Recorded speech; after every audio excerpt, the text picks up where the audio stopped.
Good day to you. Today also I bring the Lord's word and vision, and it comes from Psalm 66, how we joyfully shout to the Lord. Then say to God, how awesome are your works. Because of the greatness of your power, your enemies will give faint obedience to you. They will cringe. That is God's police action over the wicked, over those who oppress the needy. God will take sovereign action with His glory. And verse 7 says, verse 6, He rules by His might forever. His eyes keep watch on the nations. Now that's what God does. But nations change and glory comes into the land only when salvation is with those who fear the Lord, and glory will dwell in their land. So that's God's way of changing nations is one thing. God stopping wickedness at a sovereign level is another thing. So nations don't change simply because God acts in His sovereign glory to keep the balance. God will.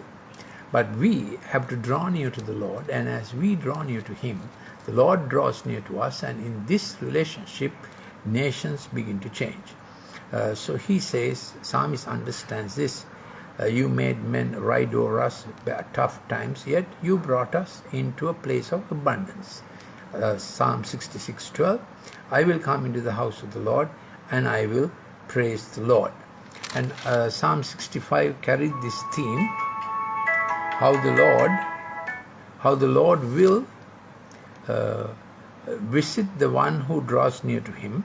Psalm 65:4, how blessed is the one whom you choose and bring near to you to dwell in your courts.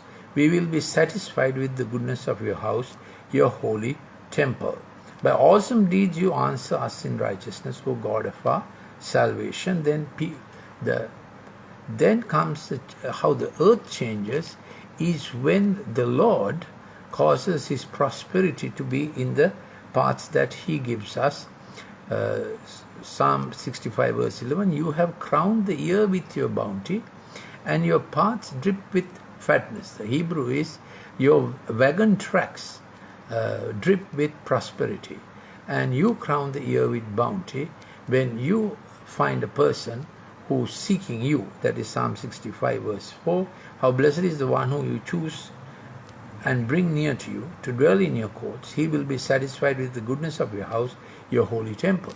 So when God's people are satisfied with the goodness of His house, God sends the goodness of His house through His people into the nation.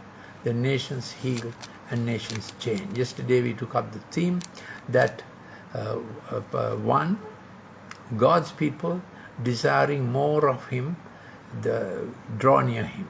And that number of God's people desiring more of Him is increasing. And then God draws near to them.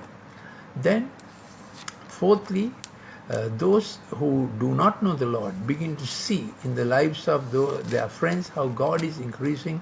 They begin to say, can we also please know your God? Fifthly, Mother Lanka says, oh, let there be a son of glory who will wipe my shame.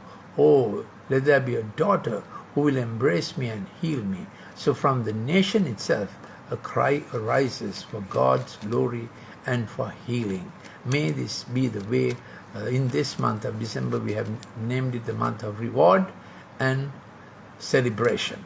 And we are taking this for the coming year, that you will crown. Psalm 65:11, you have crowned the year with your bounty, and your paths and your wagon tracks drip with prosperity. In His footprints, as we follow Him, prosperity comes to what concerns us and to the nation. This is our hope for Sri Lanka. Join us today at 7 p.m. for Night of Hope. God bless you and keep you.